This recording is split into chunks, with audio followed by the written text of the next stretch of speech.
Hello दोस्तों, आप सभी लोगों का इस प्लेटफॉर्म पर स्वागत अभिनंदन है। मैं आप सभी के लिए यूपीएसआई 2025 की घटना चक्र की इस बुक को लेकर आ चुके हैं और ये बुक आप सब के लिए बहुत ही इम्पोर्टेंट होने वाली है। यहाँ से आपके 4543 जो पोस्ट यूपीएसआई 2025 आई है और इसका एग्जाम लगभग आपके दिसंबर में होने के पूरे पूरे चांस हैं। तो आप सभी लोग तैयार हो जाइएगा। आज की इस पुस्तक में हम क्या पढ़ाने वाले हैं और कौन सी पुस्तक है, तो यूपीएसआई 2025 की जो वैकेंसी आई है 4543, इसकी एक पोस्ट पक्की करने के लिए घटना चक्र की इन बुकों को आपको पढ़ लेना है।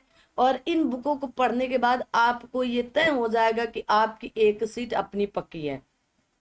उसके बाद आपको प्रैक्टिस सेट भी करना है, प्रैक्टिस भी करना है, आप कहीं से भी करें प्रैक्टिस, है ना। लेकिन प्रैक्टिस बिना करे आप कोई भी एग्जाम देने जा रहे हैं तो संभावना यही होती है कि आप हो सकता है 1 2 4 नंबर से पीछे रह जाए। लेकिन अगर आप प्रैक्टिस करके भी जाते हैं, प्रीवियस ईयर क्वेश्चन लगा कर भी जाते हैं, या व्याख्यात्मक पुस्तक पढ़ कर जा रहे हैं, या उसी से रिलेटेड उसी पुस्तक को पढ़ के जा रहे हैं, तो आप सक्सेस 100% या सेलेक्टेड पीडीएफ में आपका नाम जरूर दर्ज होगा।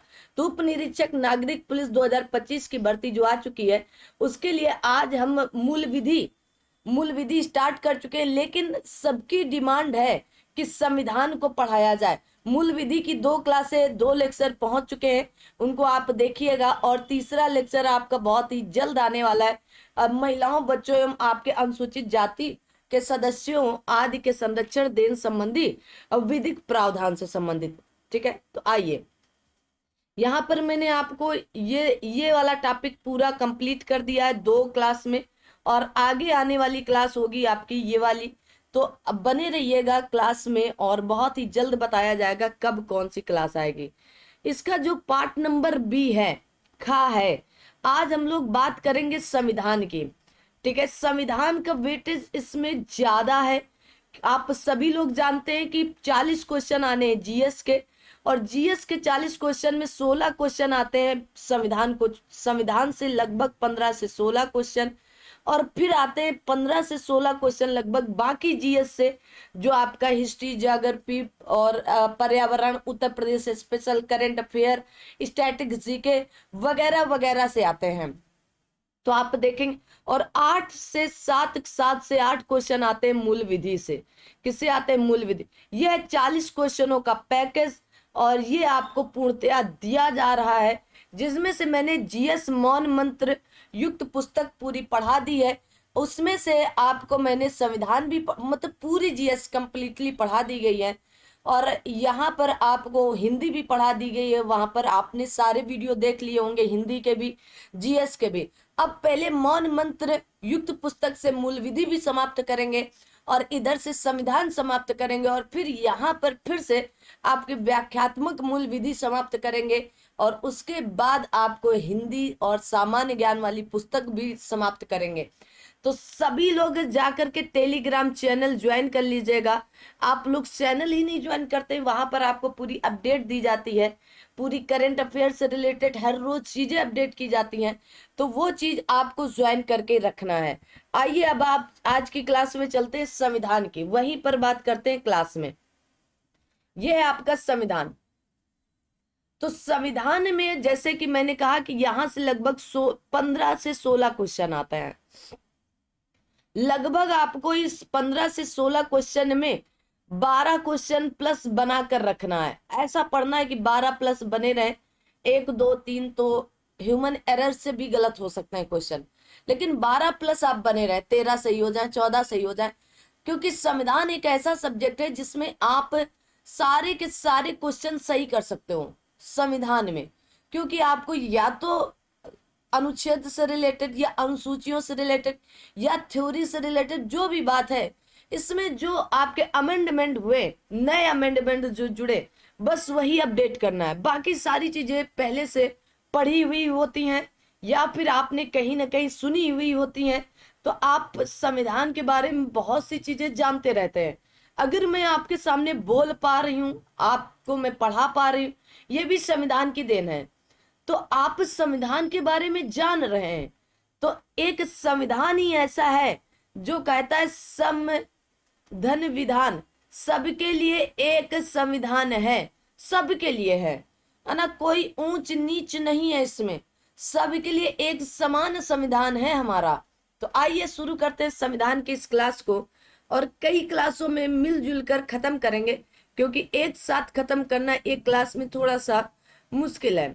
तो चलिए कोशिश पूरी करेंगे कि आपकी ये क्लासेस जल्दी जल्दी समाप्त होने को रहें। ठीक है, आओ दो भाई, तो देखते हैं और शुरू करते हैं। यहाँ पर इस संविधान का उद्देश्य, पहला जो टॉपिक है संविधान का उद्देश्य, संविधान सभा में उद्देश्य प्रस्ताव जिसने बाद में संविधान की प्रस्तावना का रूप लिया, पंडित जवाहरलाल नेहरू जी ने 13 दिसंबर 1946 को प्रस्तुत किया था। और यही उद्देश्य प्रस्ताव बाद में आपका उद्देश्य प्रस्ताव पारित भी हुआ। कब? 22 जनवरी 1947 में। ये डेट भी इंपॉर्टेंट है। तो अगर पूछ लिया जाए प्रस्तुत कब किया गया, तो 13 दिसंबर 1946 को। पारित कब हुआ? तो 22 जनवरी 1947 को। संविधान की उद्देशिका में संशोधन संभव है। हाँ, अभी तक एक बार संविधान में संशोधन, 42वें संविधान संशोधन 1976 की धारा 2 के द्वारा इसमें समाजवादी, पंथ निरपेक्ष और अखंडता जैसे शब्द जोड़े गए, और इसी क्रम में जोड़े गए। पहले समाजवादी, फिर पंथ निरपेक्ष, फिर अखंडता शब्द जोड़ा गया। संविधान हमारे राष्ट्र का उल्लेख 2 नामों से, आर्टिकल नंबर 1 और भाग नंबर 1 में भारत अर्थात इंडिया के रूप में किया गया है ना। चाहे आप भारत कहें, चाहे आप आई लव माई इंडिया कहें, या चाहे आप हिंदुस्तान कहें, चाहे आप हिंदुस्तान कहें, है ना, चाहे आप भारतीय कहें, ये सब भारत के ही नाम है। तो किसमें उल्लेख है? आर्टिकल नंबर 1 में और भाग नंबर 1 में। जो भाग नंबर 1 में आर्टिकल नंबर 1 से लेकर 4 तक का उल्लेख किया गया है। आर्टिकल नंबर 1 के सब आर्टिकल 1 में कहा गया, भारत अर्थात इंडिया राज्यों का संघ होगा। जो आप भारत अर्थात इंडिया राज्यों का संघ का कहने का मतलब, ये जो आपके राज्य है, जो ये केंद्र शासित प्रदेश है, इन्हीं से ना मिलकर हमारा भारत बना है। तो इसीलिए कहा गया राज्यों का संघ होगा। इनकी क्या होगी? यूनियन होगा। ठीक है, फेडरेशन की बात नहीं की गई, यूनियन की बात कही गई है। यूनियन शब्द का अर्थ होता है कि एक बार जुड़ने के बाद ना टूटना, है ना। ना जैसा शब्द ही नहीं है। जैसे आपका सिक्किम जुड़ा, अब सिक्किम टूट नहीं सकता है। बहुत से लोगों को पता होगा कि सिक्किम हमारा अपना नहीं था, हमने इसे 1975 में अपना बनाया, है ना। तो अब ये टूट नहीं सकता है। आगे आते हैं। संविधान की प्रस्तावना के तहत भारत को पंथ निरपेक्ष राज्य वर्णित किया गया। क्या? भारत को पंथ निरपेक्ष या धर्म निरपेक्ष राज्य वर्णित किया गया। यहाँ पर भारत का पर्टिकुलर कोई धर्म या पंथ निरपेक्ष नहीं है। उनके लिए हिंदू भी, मुस्लिम भी, सिख भी, ईसाई भी, बौद्ध भी, जैन भी, अन्य जो भी हैं, वो सब एक समान ही है। ये बात ये कहना चाहते हैं। कहा गया गणतंत्र का आशय है कि राष्ट्राध्यक्ष निर्वाचित, प्रत्यक्ष अथवा अप्रत्यक्ष होता है। तो क्या होता है? निर्वाचित होता है, वंशानुगत नहीं है कि अभी नरेंद्र दामोदर दास मोदी जी प्रधानमंत्री हैं या आपकी द्रौपदी मुर्मू जी राष्ट्रपति हैं तो इनके वंश के रेगुलर चले आएंगे, ऐसा नहीं है। ये निर्वाचित हो रहे हैं लगातार, प्रत्यक्ष अथवा अप्रत्यक्ष रूप से। ठीक है, आ जाओ। भारतीय संविधान की प्रस्तावना, हम भारत के लोग, with people of the India शब्द से शुरू होती है। ठीक है, ये भी आपको बहुत तरीके से याद रखना है। ठीक है, हम भारत के लोग। अगर आपसे पूछ लिया जाए, अगर आपको कि भारत के संविधान की बात करें, भारत की प्रस्तावना की बात करें, उल्लेख करें, तो क्या आपके भारत की प्रस्तावना आती है? सभी लोग बताएंगे, सभी लोग, है ना। नहीं आती तो याद कर लें। हम भारत के लोग भारत को एक संपूर्ण प्रभुत्व संपन्न समाजवादी पंथ निरपेक्ष लोकतंत्रात्मक गणराज्य बनाने के लिए, अर्थात उसके समस्त नागरिकों को सामाजिक, आर्थिक और राजनीतिक न्याय, कितने प्रकार के न्याय हुए? 3 प्रकार के न्याय हुए। कहा गया विचार, अभिव्यक्ति, विश्वास, धर्म और उपासना की स्वतंत्रता, कितने प्रकार की स्वतंत्रता? 5 प्रकार की स्वतंत्रता। प्रतिष्ठा और अवसर की समता, 2 प्रकार की समता की बात कही गई है। प्राप्त कराने के लिए तथा उन सब में व्यक्ति की गरिमा और राष्ट्र की एकता और अखंडता सुनिश्चित कराने वाली बंधुता बढ़ाने के लिए दृढ़ संकल्प होकर अपनी इस संविधान सभा में आज तारीख 26 नवंबर 1949 ईस्वी का गया मित मार्ग शीर्ष शुक्ल शुक्ल सप्तमी संवत 2006 विक्रमी को एतत् द्वारा इस संविधान को अंगीकृत अधिनियमित और आत्मार्पित करते हैं। बहुत इंपॉर्टेंट है। तो किससे शुरू होता है? हम भारत के लोग, ठीक है, हम भारत के लोग, we the people of India. Bharat के पंथ निरपेक्ष राज्य होने का सही भाव यह है कि भारत में राज्य का कोई धर्म नहीं है। जैसे मैंने बताया, कोई धर्म नहीं है, राज्य का कोई धर्म नहीं है। तदनुसार सभी धर्मों को राज्य द्वारा समान प्रशय अपेक्षित है। मतलब सबके प्रति सब। अगर मान लो इस्लाम को कुछ हुआ तो धर्म है, मतलब राज्य है, केंद्र है, जो करेंगे ये पक्ष देखकर नहीं करेंगे कि नहीं ये मुस्लिम है तो इसलिए मैं कर रहा हूं, है ना। तो उनका कोई अपना एक धर्म नहीं है। भारतीय संविधान की प्रस्तावना में आर्थिक स्वतंत्रता का उल्लेख नहीं है।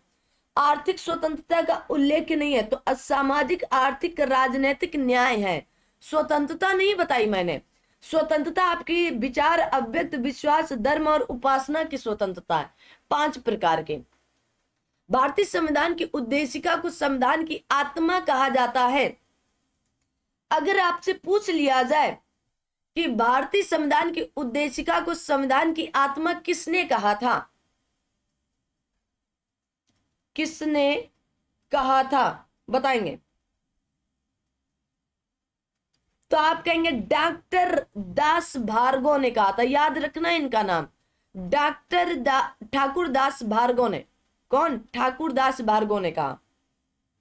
अगर पूछ लिया जाए संविधान की आत्मा डॉक्टर बी आर अंबेडकर के द्वारा किसे कहा गया, आर्टिकल नंबर 32 को कहा गया है। 2 पॉइंट अलग अलग पूछे जाते हैं, ठीक है।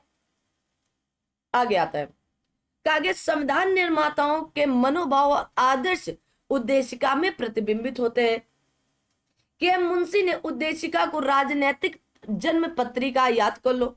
डॉक्टर बी आर अंबेडकर ने संवैधानिक उपचारों का अधिकार को संविधान की आत्मा कहा, यह भी याद कर लो। और ये किसमें बताई गई? संवैधानिक उपचारों का अधिकार आर्टिकल नंबर 32 में कहा गया। कहां पर? आर्टिकल नंबर 32 में। SR बम्बई बनाम यूनियन ऑफ इंडिया के मामले में उच्चतम न्यायालय ने कहा कि उद्देशिका संविधान का अभिन्न अंग है। क्या है? अभिन्न अंग है, ठीक है।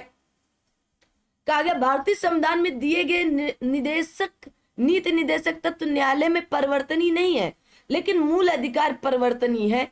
मूल अधिकार जो है आपके वो परिवर्तनीय है, ठीक है। ये पूछा जाता है कि परिवर्तनीय क्या है।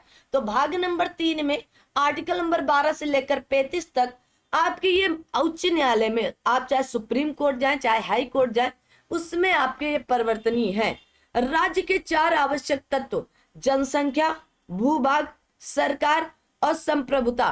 देखो राज्य में पहले जनसंख्या भी थी, भूभाग भी था, सरकार भी थी, लेकिन संप्रभुता नहीं थी, ठीक है। अब राज्य के प्रमुख या आवश्यक तत्व हैं 4।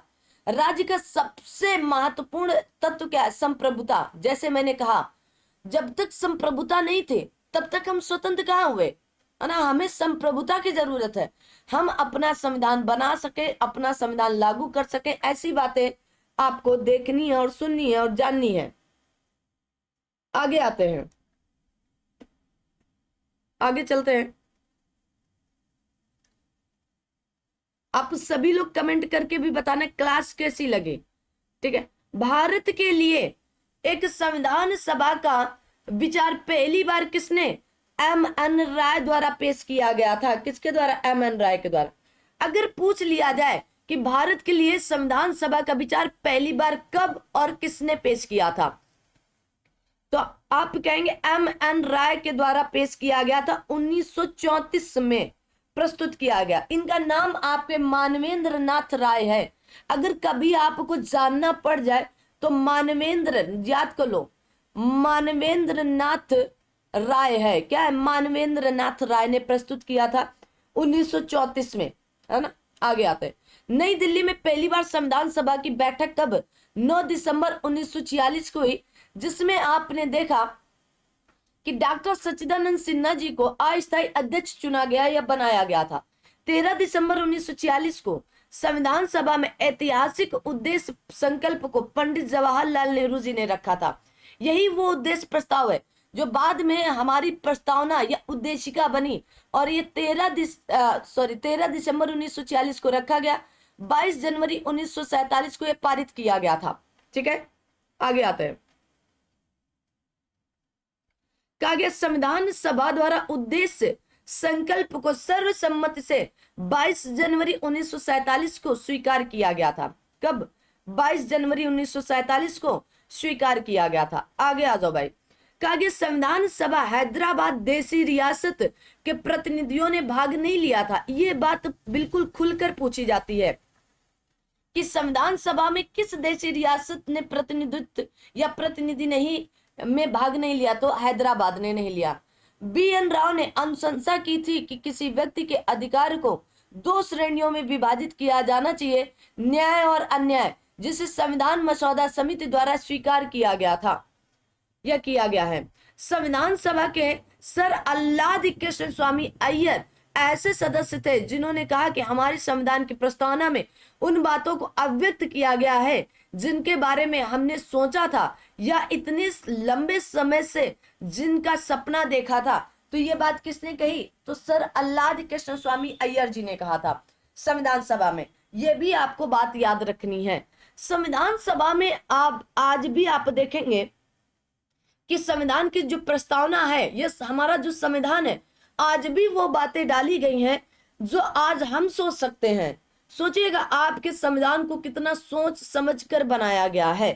ठीक है, क्योंकि संविधान में अगर आप चाहते हैं कि हमारी जो आज का ट्रेंड चल रहा है कि लव मैरिज शादी हो, आर्टिकल 21 आपको स्वतंत्रता देता है। आप अपने माता पिता, भाई बहन या फिर अपने प्रति सजग रह सकते हैं और अपने प्रति अपने प्यार को पा सकते हैं, है ना। आर्टिकल 21 ये चिक चिक कर कहता है कि आप अपनी स्वतंत्रता रख सकते हैं, आप अपने लव को पा सकते हैं, है ना। आप घर वाली, बाहर वाली, ऑफिस वाली, पढ़ाई वाली सब अलग रख सकते हैं, कोई दिक्कत नहीं है। और ये आपकी स्वतंत्रता बताई गई, संविधान में बताई गई भाई, कि ये आप कर सकते हो। आपको कोई हस्तक्षेप नहीं कर, दूसरा कोई नहीं कर। आपकी पत्नी करे, आपकी बाहर वाली करे, आपकी पढ़ाई वाली करे या आपकी कोई वाली करे, वो आपका मैटर आप जाने, लेकिन बाहर का कोई व्यक्ति हस्तक्षेप नहीं कर सकता है। तो ये आपको संविधान स्वतंत्रता देता है। ठीक है, अगर आप चाहते हैं कि हमें छूट चाहिए इस चीज में, तो उस चीज की भी छूट। हमें समय के साथ बदलाव लाना भी आवश्यक होता है। तो समय समय पर हम अनुच्छेद या आप देखेंगे कि अमेंडमेंट या आपके संविधान संशोधन करके आर्टिकल जैसे 15, 4, 5, 6 जोड़े गए हैं। तो ये बाद में जोड़े गए ना, ताकि हम अपनी जनसंख्या को या अपनी जनता को संतुष्टि प्राप्त करा सके, ताकि जैसा देश वैसा भेष रह सके। तो उन्होंने यही कहा कि अल्लाद कृष्ण स्वामी अय्यर कह रहे हैं कि हमारे संविधान की प्रस्तावना में उन बातों को अभिव्यक्त किया गया है जिनके बारे में हमने सोचा था, इतने लंबे समय से जिनका सपना देखा था। आगे कहा गया भारतीय संविधान का निर्माण संविधान सभा द्वारा किया गया था। किसके द्वारा? संविधान सभा द्वारा। भारतीय संविधान को 26 नवंबर 1949 को अपनाया गया था, लागू नहीं किया गया था। या अगर प्रवृत्त शब्द, एक नया शब्द जुड़ा है प्रवृत्त शब्द, अगर प्रवृत्त शब्द आ जाए तो वो भी नहीं किया, मतलब 26 जनवरी को ही किया गया था। भारतीय संविधान को मिति मार्गशीर्ष शुक्ल सप्तमी संवत 2006 विक्रमी को अंगीकृत, अधिनियमित और आत्मार्पित किया गया। इसीलिए मैंने अभी आपको संविधान की प्रस्तावना को पढ़कर सुनाया ताकि आप याद कर सको। आप इसे रेगुलर सप्ताह में 2 बार पढ़ें और 3-4 सप्ताह लगातार पढ़ें, याद हो जाएगी। भारत का गणतंत्र के रूप में जन्म 26 जनवरी 1950 को हुआ। 26 जनवरी 1950 को हमारा देश पहला गणतंत्र, अगर वैसे माने पहला गणतंत्र तो आप कहेंगे 26 जनवरी 1930 को मनाया गया था, लेकिन पूर्णतया स्वतंत्रता के बाद पहला गणतंत्र 26 जनवरी 1950 को मनाया गया। प्रस्तावना के अनुसार भारतीय संविधान अपना अधिकार भारत के जनता से प्राप्त करता है। किसकी? प्रस्तावना के अनुसार भारतीय संविधान अपना अधिकार भारत की जनता से, भारत की जनता संविधान बनाती, भारत की जनता संविधान लागू करती और भारत की जनता अपने ऊपर संविधान लागू करती। बड़ी बात है। भारतीय संविधान की प्रस्तावना में गणराज्य मूल शब्द का उपयोग यह दर्शाने के लिए किया गया है कि भारत में एक राष्ट्र का निर्वाचित प्रमुख होता है। आ जाओ भाई, आगे आते हैं, आगे देखेंगे। कहा गया भारत एक गणतंत्र, इसका अर्थ भारत में वंशानुगत शासन नहीं है, जैसे मैंने बता दिया। ठीक है, यहाँ पर निर्वाचित होते हैं लोग। प्रस्तावना में संप्रभु शब्द यह दर्शाता है कि भारत ना तो किसी अन्य राष्ट्र के अधीन है और ना ही उपनिवेश है, बल्कि एक अब स्वतंत्र राष्ट्र बन गया है। तो कब बना? 15 अगस्त 1947 से बना। भारतीय संविधान की प्रस्तावना में प्रयुक्त समानता शब्द का पद का अर्थ तो विशेषाधिकार का अभाव है ना। हम सब एक समान है, ऊंच नीच जाति पात ये सब कोई मायने नहीं रखती हैं, सब एक समान है। ये तो हमारे अपने अपने अपने चोचले हैं जो हम लोगों ने बना रखा है कि ये जाति है, वो धर्म है, ये फला है। नहीं तो विशेषाधिकार का अभाव है। कोई ऐसा नहीं है कि अधिकार कोई किसी को ज्यादा दिया जाए, किसी को ज्यादा स्पेशल फील कराया जाए, है ना। ये सारे आपके समानता शब्द बता रहे हैं। भारतीय संविधान की प्रस्तावना में अब बंधुता शब्द का उल्लेख भारत के सभी लोगों के बीच सामान्य भाईचारे की भावना को प्राप्त करने के उद्देश्य से किया गया है। अब तो भाईचारा रह ही नहीं गया, है ना। सगे भाई नहीं रहेंगे तो भाईचारा क्या निभाएंगे, है ना। एक दूसरे को मारने को, काटने को, लड़ने को, दौड़ने को दौड़ रहे हैं, है ना। अपने अपने घर की बात सोचो, बाहर की तो बाद में सोचना। बाहर की तो आप सोच ही नहीं रहे हैं। अभी तो आप अपने ही घर में सोचे ना। आपके माता पिता आपके अपने घर के हो सकते हैं, हो रहे हैं आजकल के, ना आपके भाई बंधु हो रहे हैं, ना आप किसी सगे संबंधी भाई बंधु अपने बन रहे हैं, है ना। सब अपना अपना, है ना, सब अपने। तो भाईचारा कहाँ से रह जाएगा। ये बस संविधान की बातों पर अभी कुछ लोगों को छोड़कर कुछ लोग आज भी निभा रहे हैं भाईचारा। ठीक है, तो उद्देश्य से किया गया। भारतीय संविधान की उद्देशिका में अब तक एक बार संशोधन किया गया है, वो भी 42वें संविधान संशोधन के माध्यम से 1976 में, और समाजवाद, पंथ निरपेक्ष और आपके अखंडता जैसे शब्दों को जोड़ा गया था। भारतीय संविधान की प्रस्तावना के पाठ में परिवर्तन करने वाले संवैधानिक संशोधन अधिनियम का नाम 42वां संवैधानिक संशोधन है, जो 1976 में पारित हुआ या आया। भारतीय संविधान में पंथ निरपेक्ष शब्द कब जोड़ा गया? 1976 में जोड़ा गया। समाजवादी शब्द 1976 में भारतीय संविधान की उद्देशिका में जोड़ा गया। प्रस्तावना, संविधान की प्रस्तावना भारत को एक पंथ निरपेक्ष राज्य बनाता है। क्या बनाता है? पंथ निरपेक्ष राज्य बनाता है। भारतीय संविधान की प्रस्तावना में समाजवाद शब्द 42वां संविधान संशोधन के अंतर्गत जोड़ा गया था। ठीक है, कहा गया उद्देशिका को केशवानंद भारती बनाम केरल राज्य के मामले में भारत के संविधान का हिस्सा माना जाता है। बहुत इन्होंने कहा कि उसकी जो मूल भाषा, मूल शब्द है, उसमें आप परिवर्तन नहीं कर सकते हो, सीधी सी बात है ना। ये भारत के संविधान का हिस्सा रहेगा उद्देश्य का, लेकिन उसमें शब्द में आप छेड़खानी नहीं कर सकते। आप जोड़ दो, कोई दिक्कत नहीं है। अखंडता शब्द 26 नवंबर 1949 को गृहीत भारत के मूल संविधान की प्रस्तावना का हिस्सा नहीं था, क्योंकि ये तो हमने 1976 में जोड़ा। ना तो समाजवाद था, ना आपका पंथ निरपेक्ष था, और ना ही अखंडता था। बहुत ध्यान से पढ़ना, ये आपके उद्देशिका में है जरूर, लेकिन 26 नवंबर 1949 को नहीं थे, क्योंकि हमने तो इन्हें 42वें संविधान संशोधन के माध्यम से 1976 में जोड़ा। संघवाद विशेषता, तो संघवाद विशेषता भारतीय संविधान की प्रस्तावना का हिस्सा नहीं है, ये भी याद रखना है। कहा गया साम्यवादी शब्द भारतीय संविधान की प्रस्तावना में उल्लेखित नहीं है। साम्यवादी नहीं, समाजवादी है। कहा गया सर आपके अर्नेस्ट बारकर अंग्रेजी राजनीतिक वैज्ञानिक ने उद्देशिका को भारतीय संविधान की कुंजी या कीनोट कहा था। किसने कहा था? तो सर आपके अर्नेस्ट बारकर ने कहा है। बहुत इंपॉर्टेंट है, बहुत ज्यादा यूपीएसआई 2021 में पूछा भी जा चुका है। आगे, उद्देशिका को संविधान की कुंजी की संज्ञा दी गई। उद्देशिका को संविधान की कुंजी की संज्ञा दी गई। अगर पूछ लिया जाए किसने कहा था, तो आप कहेंगे ठाकुर दास भार्गव जी ने कहा था। आगे आते हैं। बहुत ही अच्छी और बेहतरीन ये पुस्तक है। अगर आपने पढ़ लिया तो कल्याण हो जाना है, ये 100% सत्य है। तो घटना चक्र की इस बुक को जरूर आप पढ़ें। कागे के एम मुंशी द्वारा उद्देशिका को हमारे संप्रभु लोकतांत्रिक गणराज्य की कुंडली के रूप में परिभाषित किया गया था। किसके द्वारा? के एम मुंशी जी के द्वारा। आगे एक प्रख्यात न्यायविद और संवैधानिक विशेषज्ञ एन ए आपके पालकीवाला ने उद्देशिका को संविधान का पहचान पत्र भी कहा है। 2021 के पेपर में पूछा गया था 13 नवंबर को। आगे आते हैं, तो किसने कहा था? तो आप कहेंगे एन ए पालकीवाला ने कहा। अब आता है संविधान की विशेषताएं क्या है ना। अगला जो टॉपिक है, कहा गया विश्व में सबसे लंबा लिखित संविधान भारतीय संविधान है। अगर पूछ लिया जाए विश्व का सबसे पहला लिखित संविधान किस देश का और कब लिखा गया था, तो क्या बोलोगे? यूएसए का। कब? तो 1787 में है ना तैयार किया गया था उस यूएसए लिखित संविधान। सबसे बड़ा नहीं, सबसे छोटा है, लेकिन सबसे पहला लिखित संविधान किसका है? यूएसए का। 1787 में तैयार किया गया था। और सब विश्व में सबसे लंबा लिखित संविधान भारतीय संविधान हो चुका है। विश्व का सबसे बड़ा लोकतांत्रिक देश कौन सा? भारत हो चुका है। भारतीय संविधान की एकात्मक विशेषता एकीकृत न्यायपालिका क्या है? एकीकृत न्यायपालिका।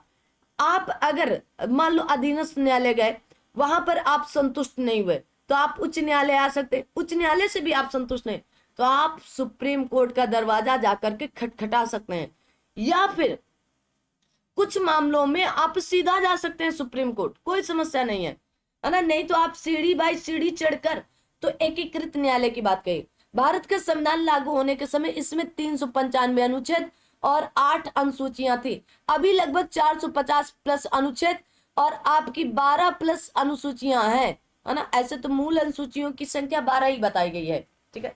कितनी? 12। आ जाओ। भारत में संविधान सर्वोच्च है। अगर संविधान ऑप्शन में तब तो ठीक है, संविधान सर्वोच्च है। लेकिन अगर ऑप्शन में जनता आ जाए तो संविधान से ज्यादा सर्वोच्च हमारी जनता है, क्योंकि इस जनता के द्वारा ही संविधान को बनाया जाता है। तो अगर ऑप्शन में संविधान, जनता, संसद, राष्ट्रपति तो जनता मारोगे।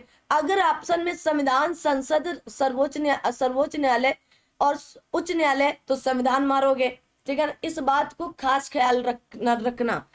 भारतीय संविधान में महासंघ और धर्मनिरपेक्ष उल्लेखित शब्द नहीं मिलेंगे। महासंघ नहीं है और ना धर्मनिरपेक्ष शब्द लिखा गया है। अब आता है संविधान का स्रोत। कहां से ये स्रोत लिए गए हैं? जैसे सामाजिक, आर्थिक, राजनीतिक, जो हमारे सामाजिक, आर्थिक, राजनीतिक न्याय बताए गए हैं, ये रूसी क्रांति से लिए गए थे। अगर मैं पूछ लूं कि रूसी क्रांति कब हुई थी, बहुत इंपॉर्टेंट है, बताएंगे रूसी क्रांति, तो आप कहोगे 1917 में हुई थी। कब? 1917 में। हमारा संविधान कब लिखा और बना? तो हमारा संविधान तो 9 दिसंबर 1946 से तो स्टार्ट हुआ था, है ना। 2 वर्ष 11 माह 18 दिन लगे हमारे अपने संविधान को बनाने में। जो इसमें न्याय, सामाजिक, आर्थिक और राजनीतिक न्याय की बात कही गई, ये रूसी क्रांति से शब्द लिए गए थे। कहां से? रूसी क्रांति से, ठीक है। आगे, भारतीय संविधान की प्रस्तावना में न्याय की अवधारणा रूस की क्रांति से या रूसी क्रांति से ली गई थी। भारतीय संविधान में मूल कर्तव्य, हमारे मूल संविधान में मूल कर्तव्य क्या तो उल्लेख ही नहीं था। आप कहेंगे सरदार स्वर्ण सिंह समिति के द्वारा, सरदार स्वर्ण सिंह समिति के द्वारा 8 मूल कर्तव्य जोड़े जाने की बात कही गई थी, लेकिन 42वें संविधान संशोधन के माध्यम से 10 मूल कर्तव्य जोड़े गए। फिर 86वें संविधान संशोधन के माध्यम से एक और मूल्य कर्तव्य जोड़ा गया। तो अभी वर्तमान में 11 मूल्य कर्तव्य हैं और ये आपके पूर्व सोवियत संघ रूस से ही लिए गए हैं। कहां से? आपके यूएसएस से लिए गए हैं, ठीक है। याद रखोगे क्या? तो पूर्व सोवियत संघ से लिया गया है। आपके आर्टिकल नंबर 51 का के अंतर्गत इन्हें रखा गया है और भाग नंबर 4 का के अंतर्गत इन्हें रखा गया है, ये भी याद रखना। हमारी प्रस्तावना में स्वतंत्रता, समानता और बंधुता के आदर्शों को कहां से लिया गया है? तो आप कहेंगे फ्रांसीसी क्रांति। फ्रांसीसी क्रांति कब हुई थी? कब हुई? अगर आ रहा है तो कमेंट करेंगे। तो आप कहोगे 1789 से लेकर 1799 के बीच में हुई थी। तो आपकी जो स्वतंत्रता, समानता और भाईचारा या बंधुता के बात, आदर्शों की बात कही गई, ये फ्रांसीसी क्रांति से ली गई थी, है ना। हमारे यहाँ फ्रांसीसी आए कब थे? अगर आपसे पूछ लिया जाए फ्रांसीसी ईस्ट इंडिया भारत कब आए, कब आए, तो क्या बोलोगे? 1664 में आए थे भाई, है ना। और फिर ये अंग्रेजों को सब कुछ बेच बाच के चले गए थे। ठीक है, कब आए? तो फ्रांसीसी ईस्ट इंडिया कंपनी 1664 में अपना गठन किए थे। ठीक है, ये भी पूछा जाता है, ये इतिहास का क्वेश्चन है। भारतीय संविधान में शक्तिशाली केंद्र वाला संघ कनाडा, कनाडा के संविधान से ली गई विशेषता है। तो क्या शक्तिशाली केंद्र वाला संघ कहां से लिया गया? कनाडा से। ठीक है, अच्छा, कनाडा में आप देखेंगे, कनाडा में 5 ग्लेशियर झील पाई जाती। कनाडा, मुख्यतः कनाडा में पाई जाने वाली झीलों के नाम बताएं। कनाडा और यूएसए में तो पाई जाती हैं, लेकिन केवल कनाडा में पाई जाने वाली झीलों के नाम बताएं। बताएंगे? आप में से कितने लोग बता सकते हैं जल्दी से? कनाडा में पाई जाने वाली 5 झीलों के नाम बताएं। केवल मैंने कनाडा की बात कही है, जल्दी से बताना है ना। आप में से अगर कोई भी बता सकता है, उरी और ये वाले नहीं बताना, इरी और आपके ओंटारियो, है ना, सुपीरियर, ह्यूरॉन, मिशिगन, ये कनाडा और यूएसए की सीमा पर हैं, है ना। इनके अलावा 5 जिले बहुत ज्यादा इंपॉर्टेंट है, याद करके कमेंट करना। और जिनको ना है तो वो कमेंट बॉक्स में करना कि नो, तो मैं उन्हें कमेंट बॉक्स में रिप्लाई दूंगी, कमेंट में रिप्लाई दूं। और जिनको आता है ग्रेट स्लेव, है ना, ग्रेट स्लेव, अथावस्का, है ना, विनीपेग, ये झीलें हैं कनाडा की। तो वो रेनडियर, है ना, रेनडियर, ये जिले कहाँ के? कनाडा। 4 तो मैंने बता दी, एक और बता देना आप। आगे आते हैं, अब आता है संघ और उसका राज्य क्षेत्र एवं नागरिकता।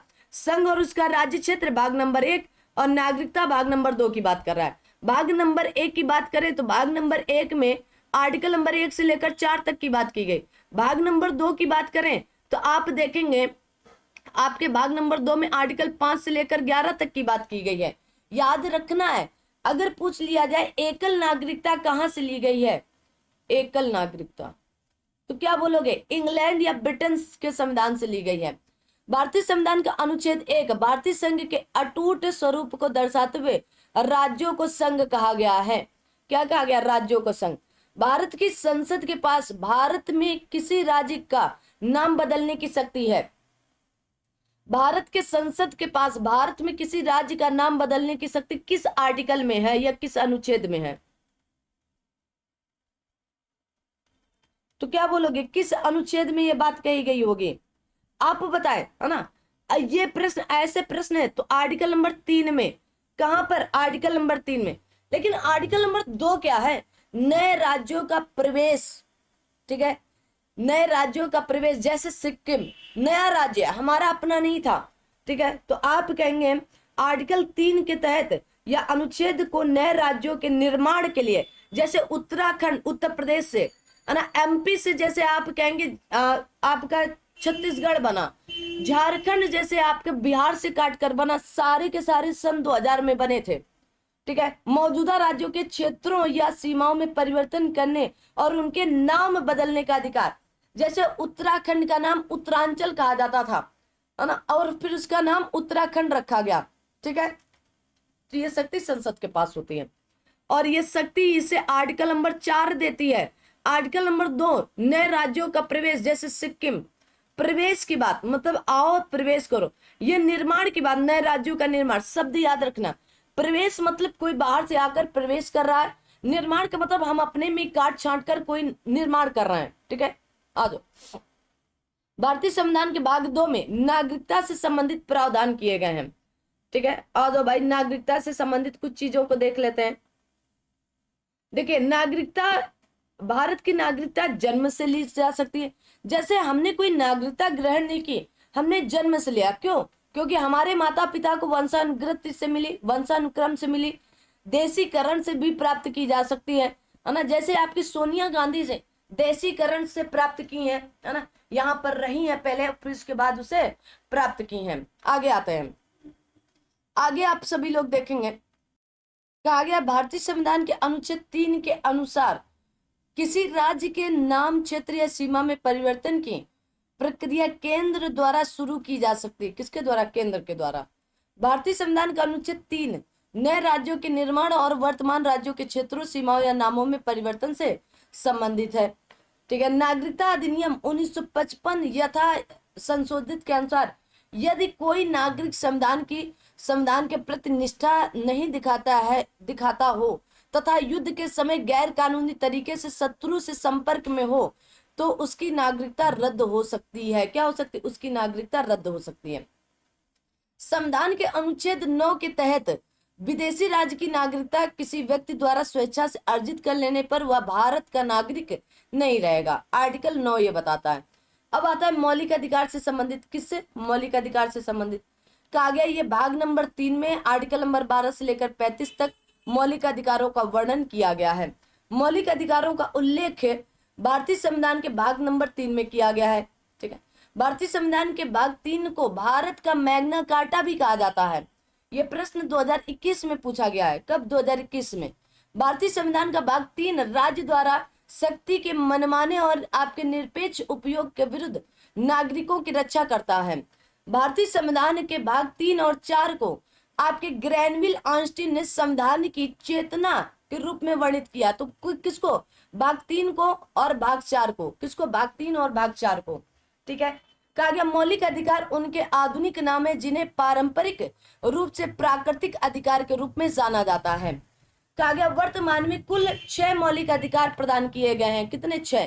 पहले कितने थे? 7 मौलिक अधिकार हुआ करते थे जब हमारा मूल संविधान था। ठीक है। तो संपत्ति के अधिकार को 44वें संविधान संशोधन के माध्यम से 1978 में भाग नंबर 12 में आर्टिकल नंबर 300 में रखा गया है जाकर के। मौलिक अधिकार वाद योग्य है जबकि नीति निर्देशक तत्व वाद योग्य नहीं है। जैसे मान लीजिए समान कार्य के लिए समान वेतन की बात हमारे संविधान में की गई है, लेकिन ये मौलिक अधिकार न होकर के नीति निर्देशक तत्वों में है।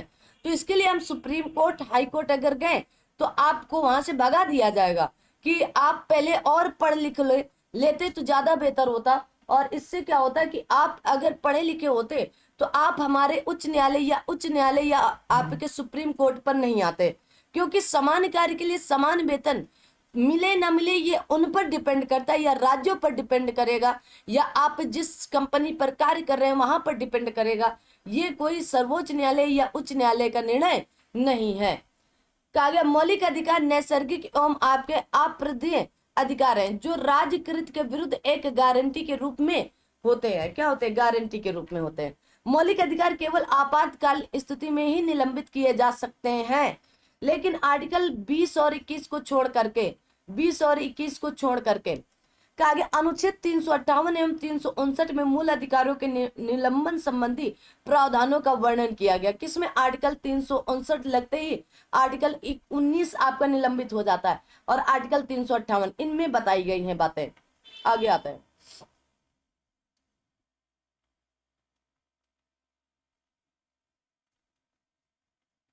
कहा गया अनुच्छेद 13 में मूल अधिकारों से असंगत या उनका अल्पीकरण करने वाली विधियों के संदर्भ में उल्लेख है। अनुच्छेद 13 यह घोषित करता है कि सभी कानून जो किसी मौलिक अधिकार के साथ असंगत हो या अल्पीकरण करते हो असंवैधानिक शून्य होंगे। क्या होंगे? असंवैधानिक शून्य होंगे। न्यायिक समीक्षा का सिद्धांत संयुक्त राज्य अमेरिका में उत्पन्न हुआ और फिर विकसित हुआ। कहां पर? न्यायिक समीक्षा संयुक्त राज्य अमेरिका से आया। 2021 में पूछा गया। समानता का अधिकार भारतीय संविधान के अनुच्छेद 14, 15, 16, 17, 18 के अंतर्गत है। तो आप कहोगे 5 आर्टिकल्स के अंतर्गत आता है। गलती से 4 मत लगा देना। 14, 4, 18 होते हैं।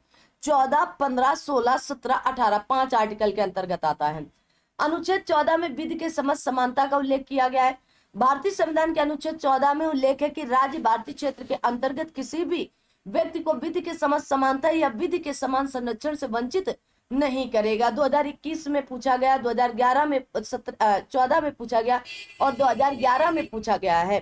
कहा गया भारतीय संविधान के अनुच्छेद 14 में कानून का शासन सन्निहित है।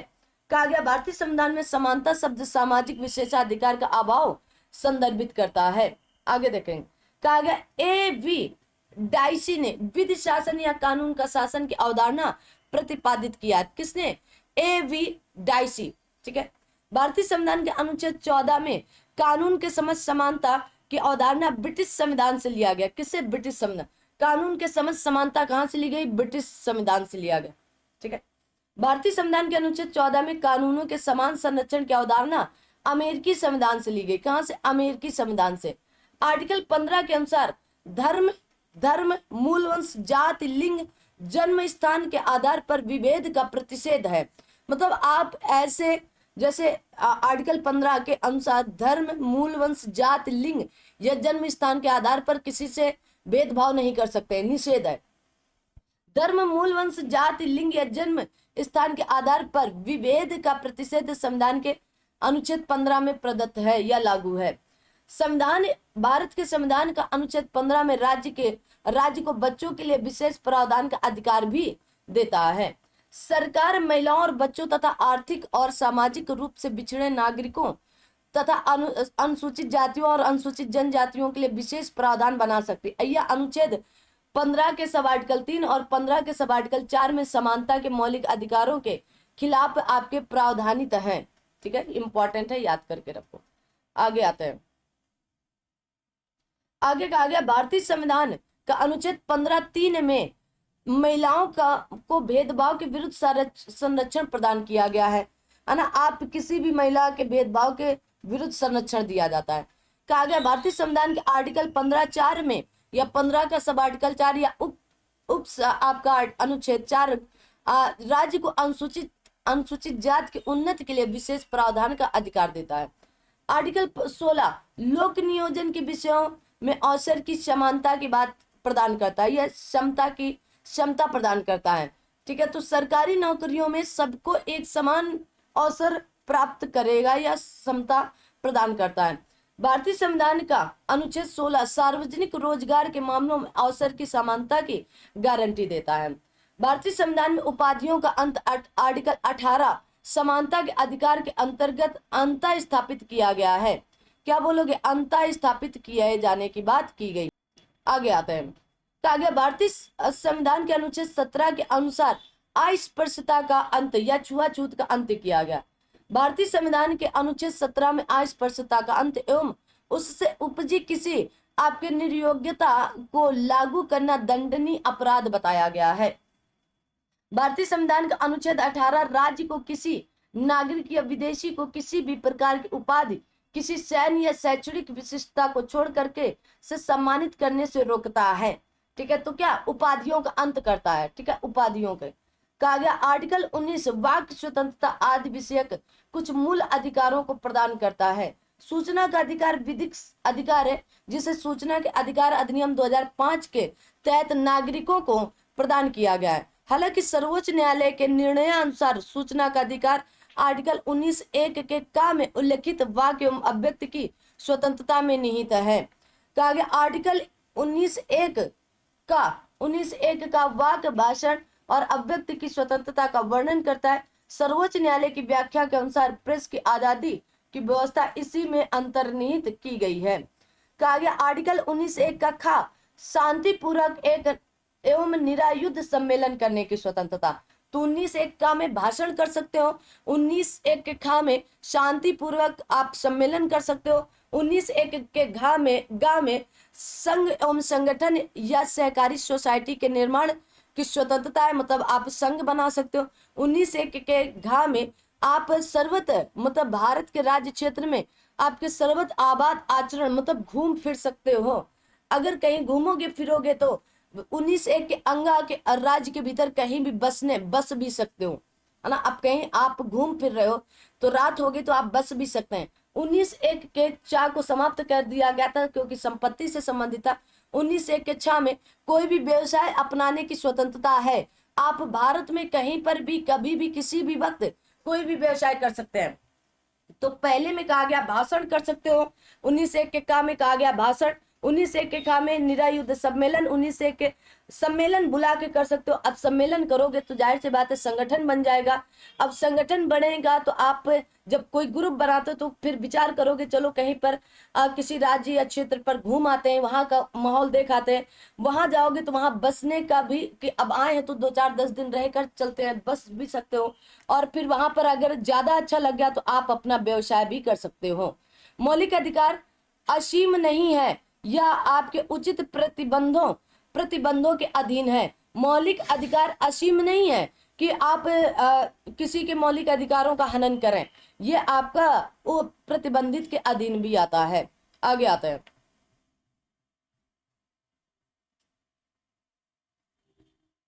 सेशन को लाइक शेयर सब्सक्राइब जरूर करते हैं। कहा गया भारतीय संविधान के अनुच्छेद 19 से लेकर 22 तक स्वतंत्रता के अधिकार दिए गए हैं। किससे? 19 से लेकर 22 तक। आपसे 14 से लेकर 18 तक आप कहेंगे समानता का अधिकार, 19 से लेकर 22 तक आप कहेंगे स्वतंत्रता का अधिकार। भारतीय संविधान के अनुच्छेद 19 में 6 प्रकार की स्वतंत्रता का प्रावधान किया गया जो मैंने बता दिया है। आगे आते हैं। एक नागरिक द्वारा सभा करने के अधिकार का प्रयोग किया जा सकता है बशर्ते कि सभा शांतिपूर्ण हो। ये आपकी बात आर्टिकल नंबर 19(1) के किस में बताई गई? आप कमेंट करेंगे। सभा करने, सम्मेलन करने की बात कही गई है, बताएंगे सभा या सम्मेलन। 19(1) के खा में बताया गया ना, तभी ना सम्मेलन कर रहे हैं, सभा करेंगे। भारतीय संविधान के अनुच्छेद 19(1) के भी बिना हथियार के शांतिपूर्ण से एकत्र होने का अधिकार यही है, सभा करने का, है ना। 19(1) के बी में या खा में कहा गया भारतीय संविधान के 19(1) के सी में सहकारी सोसाइटियां बनाने का अधिकार से संबंधित या आप संगठन बनाने से संबंधित है। भारतीय संविधान में संपूर्ण भारत के किसी भी हिस्से में निवास करने और बसने का अधिकार 19(1) के अंगा में दिया गया है। कहा गया संविधान के अनुच्छेद 20(2) के अनुसार किसी व्यक्ति को एक ही अपराध के लिए एक बार से अधिक अभियोजित या दंडित नहीं किया जा सकता है। भारतीय संविधान का अनुच्छेद 20 दोहरे परिसंकट या दंड के विरुद्ध सुरक्षा प्रदान करता है। क्या करता है? सुरक्षा प्रदान करता है। कहा गया भारत का संविधान अनुच्छेद 20 के 3 के तहत यह अधिकार प्रदान करता है कि किसी भी अपराध के आरोपी व्यक्ति को खुद अपने ही खिलाफ गवाह देने के लिए मजबूर नहीं किया जाएगा। कहा गया संविधान का 86वां संविधान संशोधन अधिनियम 2002 के द्वारा संविधान के भाग नंबर 3 में आर्टिकल नंबर 21 का जोड़ा गया, जिसके अनुसार 6 वर्ष से लेकर 14 वर्ष की आयु के सभी बालकों के लिए निःशुल्क एवं अनिवार्य शिक्षा की व्यवस्था करेगा। कहा गया इस अनुक्रम में शिक्षा का अधिकार अधिनियम 2009 संसद द्वारा पारित किया गया और 1 अप्रैल 2010 को लागू किया गया था। यदि राष्ट्रीय आपातकाल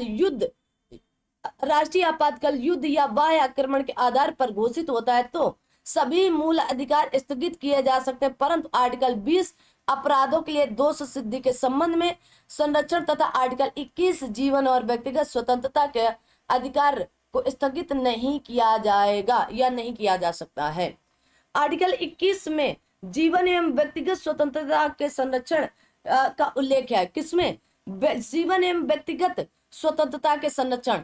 आप अपने जीवन को कैसे जीते हैं ये आप तय करेंगे, ठीक है। कहा गया परमानंद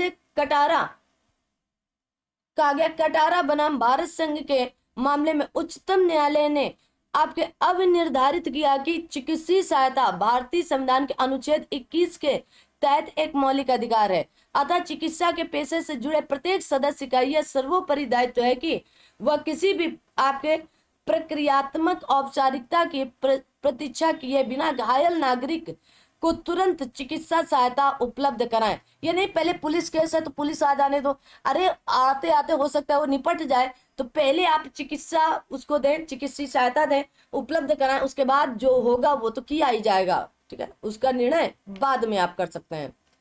आगे आते हैं। कहा गया न्यायाधीश के.एस. आपके पुत्ता स्वामी बनाम भारत संघ के मामले में निजता के अधिकार का मौलिक अधिकार के रूप में मान्यता प्रदान की गई। किसके? निजता के अधिकार का, ठीक है। तो आप कहां पर अगर पूछ लिया जाए निजता का अधिकार किस आर्टिकल के अंतर्गत आता है तो क्या बोलोगे? आप कहेंगे आर्टिकल 21 के तहत। अरे वही आर्टिकल है जहां अपनी मनपसंद की सदिया कर सकते हो ना, ठीक है। किसी के भी खिलाफ जा सकते हो, यह आपको संविधान स्वतंत्रता देता है। वहीं पर निजता के अधिकार की भी बात कही गई है। ठीक है, आ जाओ भाई। और ये अभी थोड़े दिन पहले आया था, 2017 में। कब आया था? 2017 में, पुट्टू स्वामी मामले में। किसमें? पुट्टू स्वामी मामले में। आर्टिकल 21 घोषित करता है किसी भी व्यक्ति को विधि द्वारा स्थापित प्रक्रिया के अतिरिक्त उसके जीवन और व्यक्तिगत स्वतंत्रता के अधिकार से वंचित नहीं किया जा सकता है। कहा गया भारतीय संविधान में वाक्यांश कानून द्वारा स्थापित प्रक्रिया की अवधारणा जापान के संविधान से ली गई। कहां से? जापान के संविधान से। देश से बाहर जाने का अधिकार और देश में वापस आने का अधिकार भारतीय संविधान के अनुच्छेद 21 में निहित है। देश से बाहर बसने का अधिकार कहां पर? आर्टिकल 21 स्वतंत्रता देता है। त्वरित सुनवाई का अधिकार भारतीय संविधान के अनुच्छेद 21 के तहत निहित है। 1947 में न्यायिक सक्रियतावाद शब्द आपके अर्थात कहा गया आपके स्लेसिंगर जूनियर ने गढ़ा था। किसमें? आपके न्यायिक सक्रियतावाद। ठीक है, तो आपके अर्थात आपके स्लेसिंगर जूनियर ने गढ़ा है। सर्वोच्च न्यायालय द्वारा आपके समुचित पर्यावरण के अधिकार को प्राण एवं दैहिक स्वतंत्रता के मौलिक अधिकार में शामिल माना गया है। भारत के संविधान के अनुच्छेद 21 के उपयोग से पर्यावरणीय मुद्दों से संबंधित जनहित याचिका दायर की जा सकती है। आगे बढ़ते हैं। कहा गया नैसर्गिक न्याय के सिद्धांत या प्रशासनिक कार्यवाहियों कहा गया अर्ध न्यायिक कार्यवाहियों एवं न्यायिक कार्यवाहियों में लागू होते हैं। आर्टिकल 21A के तहत 6 वर्ष से लेकर 14 वर्ष आयु के सभी बच्चों को निःशुल्क और अनिवार्य शिक्षा का अधिकार दिया गया, जो 86वें संविधान संशोधन के द्वारा आपके सन 2002 में जोड़ा गया था। कहा गया 6 वर्ष से 14 वर्ष की आयु के सभी बच्चों को निःशुल्क और अनिवार्य शिक्षा के मौलिक अधिकार को भारत के संविधान में सन 2002 में प्रस्तावित किया गया। बच्चों के निःशुल्क और अनिवार्य शिक्षा का अधिकार सन 2009 भारतीय संविधान के अनुच्छेद 1 के अनुसरण में भारत की संसद द्वारा अधिनियमित किया गया। 1 अप्रैल 2010 से इसे लागू किया गया था। कहा गया शिक्षा का अधिकार एक मौलिक अधिकार के रूप में 1 अप्रैल 2010 को लागू हुआ था। कब? मौलिक अधिकार के रूप में 1 अप्रैल सन 2010। सोचो जरा, शिक्षा का मामला है तो हमेशा कितना पिछड़ा हुआ होता है। आगे आता है। कहा गया शिक्षा का अधिकार भारत के संविधान के अधीन मानवाधिकार है, साथ ही मूल अधिकार भी है। याद रखना, मानवाधिकार भी है, मूल अधिकार भी है। संविधान के अनुच्छेद 22 में कुछ दशाओं में गिरफ्तारी और निरोध से संरक्षण प्रदान किया गया। किसमें? आर्टिकल 22 में। कहा गया प्रत्यक्ष बंदीकरण अधिनियम के अंतर्गत एक व्यक्ति को बिना मुकदमा चलाए 3 माह के लिए बंदी बनाया जा सकता है। भारतीय संविधान के अनुच्छेद 22 में निवारक निरोध से संबंधी प्रावधान है। इस अनुच्छेद के अनुसार अधिकतम 24 घंटे के भीतर गिरफ्तार करके हिरासत में लिए गए किसी व्यक्ति को निकटतम मजिस्ट्रेट के समक्ष प्रस्तुत कितने? 24 घंटे के अंतर। भारतीय संविधान के अनुच्छेद 22 कुछ मामलों में गिरफ्तारी और निरुद्ध के खिलाफ सुरक्षा प्रदान करता है। 2021 और 2011 में पूछा गया है। भारतीय संविधान के अनुच्छेद 22 के अनुसार अधिकतम 24 घंटे के भीतर गिरफ्तार करके हिरासत में लिए गए किसी व्यक्ति को निकटतम मजिस्ट्रेट के समक्ष प्रस्तुत करना होता है। इसमें आने जाने का समय इंक्लूड नहीं होता है, जुड़ा नहीं होता है। कहा गया विशेष परिस्थितियों में निरुद्ध किए गए व्यक्ति को 15 दिनों में यह सूचित किया जाना चाहिए कि उसे निरुद्ध किए जाने के आदेश के आधार क्या हैं। निवारक निरोध अधिनियम को संसद द्वारा वर्ष 1950 में पारित किया गया था। कब? 1950 में। अनुच्छेद 23 मानव के दुर्व्यापार और बलात् श्रम से प्रतिषेध के बारे में है। किसी को आप किसी मानव को बेच नहीं सकते और किसी से जबरदस्ती काम कराना। बलात् श्रम का मतलब होता है बलपूर्वक श्रम कराना, ये आपका प्रतिषेध है। कहा गया आर्टिकल भारतीय संविधान के अनुच्छेद 30 में दासता का प्रतिषेध परिकल्पित किया गया है। भारतीय संविधान का अनुच्छेद 30 बेगार और बंधुआ मजदूरी पर रोक लगाया जाता है कि आपकी मजदूरी होती है 500 रुपए और आपको 50 रुपए देकर भगा दिया जाए। संविधान के अनुच्छेद 24 के अनुसार 14 वर्ष से कम आयु के किसी बालक को किसी कारखाने या खान में काम करने के लिए नियोजित नहीं किया जा सकता है। भारतीय संविधान का अनुच्छेद 24 किसी भी कारखाना, खदान या अन्य संकटपूर्ण गतिविधि में 14 वर्ष से कम आयु के बच्चों के रोजगार पर प्रतिबंध लगाता है। भारतीय संविधान के संविधान के अनुसार कारखाने में रोजगार के लिए बच्चे की न्यूनतम आयु 14 वर्ष होनी चाहिए। कितनी? न्यूनतम आयु 14 वर्ष। कहा गया किसी बच्चे को शाम 7 बजे से सुबह 8 बजे के बीच काम करने की अनुमति नहीं दी जाएगी। ठीक है, याद रखेंगे।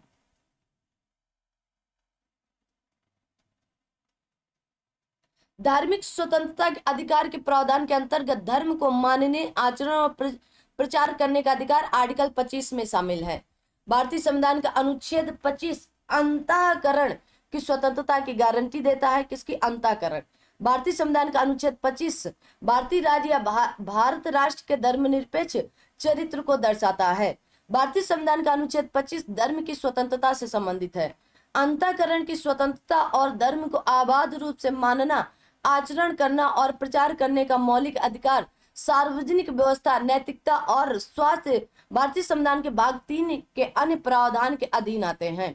भारतीय संविधान के अनुच्छेद 26 द्वारा धार्मिक और आपके धर्मार्थ का उद्देश्यों के लिए इस संस्थानों की स्थापना और संचालन करने का अधिकार की गारंटी दी जाती है। 2021 में पूछा गया। धार्मिक कार्यों के प्रबंध की स्वतंत्रता अनुच्छेद 26 में किसी विशिष्ट धर्म की अभिवृद्धि के लिए करों के आपके समुदाय के बारे में स्वतंत्रता आर्टिकल 27 में तथा कुछ शिक्षा संस्थाओं में धार्मिक शिक्षा या धार्मिक उपासना में शामिल होने के बारे में स्वतंत्रता आर्टिकल 28 में उपबंधित है। संविधान के अनुच्छेद 28 के अनुसार राज्य निधि से पोषित किसी शिक्षा संस्थान में कोई धार्मिक शिक्षा नहीं दी जाएगी, अर्थात राजकीय विद्यालय, राजकीय महाविद्यालय तथा राज्य द्वारा सहायता प्राप्त विद्यालय में धार्मिक शिक्षा नहीं दी जा सकती है। ठीक है। अनुच्छेद 29 अल्पसंख्यक वर्गों के हितों के संरक्षण से संबंधित है, जबकि धर्म या भाषा पर आधारित अल्पसंख्यकों को शिक्षा संस्थाओं की स्थापना और प्रशासन का अधिकार अनुच्छेद 30 प्रदान करता है। इंपॉर्टेंट है। भारतीय संविधान के अनुच्छेद 29 और 30 के तहत सांस्कृतिक और शैक्षिक शिक्षा या सांस्कृतिक और शैक्षिक अधिकार प्रदान किए गए हैं। भारतीय संविधान का अनुच्छेद 30 शिक्षा संस्थानों की स्थापना और प्रशासन करने का अल्पसंख्यक वर्गों के अधिकार से संबंधित है। भारतीय संविधान के अनुच्छेद 30 में अल्पसंख्यक वर्गों को अपनी रुचि की शिक्षा संस्थानों की स्थापना और प्रशासन का अधिकार प्राप्त या प्रदत्त है या लागू करने का अधिकार है। आगे आता है। सभी लोग सेशन को लाइक, शेयर, सब्सक्राइब जरूर कर देंगे। कहा गया भारतीय संविधान के अनुच्छेद 30 के सब आर्टिकल 2 के अनुसार शिक्षा संस्थानों को सहायता देने में राज्य किसी शिक्षण संस्थान के विरुद्ध इस प्रकार पर विभेद नहीं करेगा कि वह धर्म या भाषा पर आधारित किसी अल्पसंख्यक वर्ग के प्रबंध में है। संपत्ति का अधिकार अब मूलभूत अधिकार नहीं है ना, मूल अधिकार नहीं है। आर्टिकल 31A को संविधान में प्रथम संशोधन अधिनियम 1951 द्वारा संविधान में समाविष्ट किया गया था। भारत के संविधान के अनुच्छेद 31A के संपदा के अधिग्रहण के बारे में बताता है। 44वें संविधान संशोधन 1978 के पश्चात संपत्ति का अधिकार एक विधिक अधिकार है, ना कि मूल अधिकार है। अब तो क्या है? विधिक अधिकार है। 44वें संविधान संशोधन द्वारा संपत्ति का अधिकार अनुच्छेद 21A के 4 एवं अनुच्छेद 31 से हटा करके आर्टिकल नंबर 300 का में विधिक अधिकार के रूप में प्रतिस्थापित कर दिया या प्रतिस्थापित किया गया है। कहा गया भारतीय संविधान में मौलिक अधिकारों के उल्लंघन के विरुद्ध अनुच्छेद 32 के तहत संवैधानिक उपचारों का अधिकार प्रदान किया गया है। भारतीय संविधान के अनुच्छेद 32 में संवैधानिक उपचारों के अधिकारों का उपबंध है।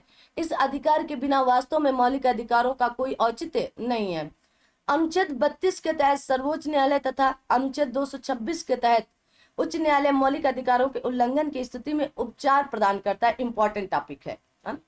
कहा गया मौलिक अधिकारों का आरोही क्रम इस प्रकार: समानता का अधिकार, स्वतंत्रता का अधिकार, शोषण के विरुद्ध अधिकार, धार्मिक स्वतंत्रता का अधिकार, संस्कृत और शिक्षा संबंधी अधिकार, संवैधानिक उपचारों का अधिकार। ये 6 अधिकार मौलिक अधिकार या मूल अधिकार हैं। 6 कहा गया भारतीय संविधान का अनुच्छेद 32 मौलिक अधिकारों को संवैधानिक उपचार प्रदान करता है।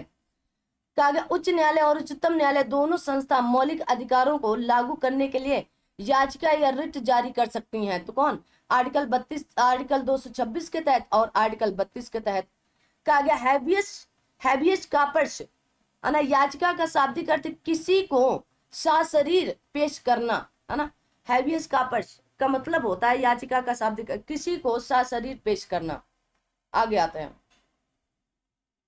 न्यायालय द्वारा किसी सरकारी अधिकारी को जारी रखने या जारी किए जाने के वाले परमादेश याचिका का वास्तविक हमारा आदेश होता है। क्या हमारा आदेश होता है? जिस होता है हमारा आदेश है होता है जिसमें उसके आधिकारिक कर्तव्यों का पालन करने को कहा जाता है, जिनके पालन में वह विफल रहा हो। कहा गया आधिकारिक परीक्षा याचिका सरकार के सरकारी पद के अनाधिकार ग्रहण को रोकती है। अधिकार परीक्षा याचिका का शाब्दिक अर्थ किस अधिकार से होता है जो किसी सरकारी न्यायालय में किसी व्यक्ति के दावे की वैधता की जांच करने के लिए अदालत द्वारा जारी की जाती है। कहा गया कोई भी व्यक्ति भारत के संविधान के अनुच्छेद 32 के तहत उच्च न्यायालय में जनहित याचिका दायर कर सकता है। मौलिक अधिकारों के परिवर्तन के संबंध में उच्चतम न्यायालय का क्षेत्राधिकार मौलिक है किंतु अनन्य नहीं है। कहा गया निजी रक्षा का अधिकार आत्म परिरक्षण की प्राकृतिक प्रवृत्ति पर आधारित है। वह शक्ति जिसके आधार पर सर्वोच्च न्यायालय किसी भी व्यक्ति द्वारा संबोधित किसी भी पत्र को रिट में परिवर्तन कर सकता है और मामले की सुनवाई कर सकता है, उसे आपके कहा गया पत्रात्मक अधिकार क्षेत्र कहा जाता है। 2021 में पूछा गया। अनुच्छेद 33 संसद को सशस्त्र बलों कहा गया पैरा सैन्य बलों, पुलिस बलों, खुफिया एजेंसी आदि के सदस्यों के मौलिक अधिकारों को प्रतिबंधित या निरस्त करने का अधिकार देता है। भारत के संविधान में संघ शब्द का प्रयोग आर्टिकल 34 में किया गया है। भारतीय संविधान का मौलिक अधिकार प्रवृत्ति न्याय है, प्रकृति में न्याय है। परमादेश या आशय हम आदेश देते हैं। क्या है? हम आदेश देते हैं। परमादेश द्वारा उच्चतम न्यायालय निचले न्यायालय और सरकारी अधिकारियों को आदेश देता है कि वे अनिवार्य या विशुद्ध रूप से अपने पद के कर्तव्यों को सही ढंग से पालन करें। कहा गया आपका उत्प्रेषण एवं प्रतिषेध याचिकाएं अधीनस्थ न्यायालयों की कार्य पद्धति का परीक्षण करती हैं। केशवानंद भारती बनाम केरल राज्य 1973 के मामले में उच्चतम न्यायालय ने अब निर्धारित किया कि संसद के किसी भी अधिनियम को मान्यता नहीं दी जा सकती यदि वह संविधान की मौलिक संरचना का उल्लंघन करता है। कहा गया फोर्थ स्टेट या चतुर्थ स्तंभ प्रेस को कहा जाता है। किसको? प्रेस को कहा जाता है। आगे देखो,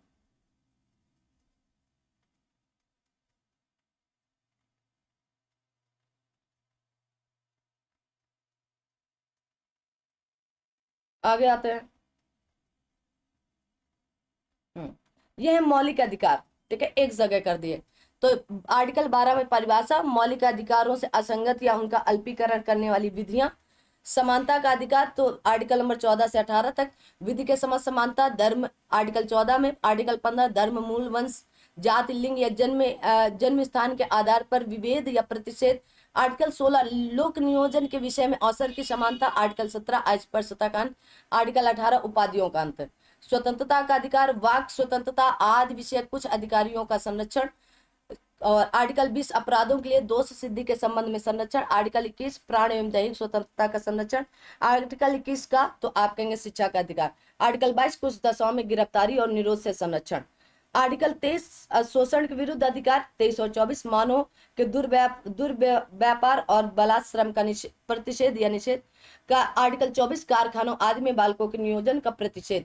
धर्म की स्वतंत्रता आपके आर्टिकल 25 से लेकर 28 तक का विवरण का। आगे अंतःकरण के धर्म के आबाद रूप से मानने आचरण और प्रचार करने की स्वतंत्रता 25 देता है। आर्टिकल 26 धार्मिक कार्यों के प्रबंध की स्वतंत्रता देता है। आर्टिकल 27 किसी विशिष्ट धर्म की अभिव्यक्ति अभिवृद्धि के लिए करों के आपके समुदाय के बारे में स्वतंत्रता देता है। आर्टिकल 28 कुछ शिक्षा संस्थानों में धार्मिक शिक्षा या धार्मिक उपासना में उपस्थित होने के बारे में बताता है।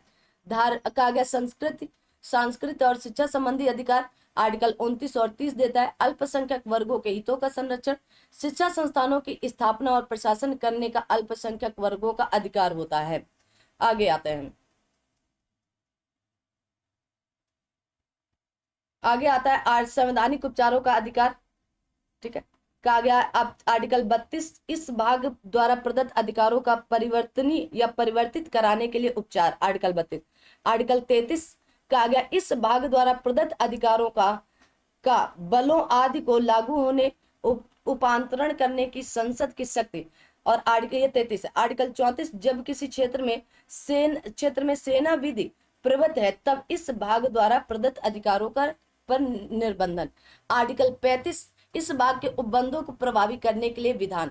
तो ये है आपके मूल अधिकार तक की क्लास। तो इसके आगे कल मतलब राज्य के नीति निर्देशक तत्व लेंगे। तो आज की क्लास यहाँ तक है। कैसी लगी इसको कमेंट बॉक्स में आप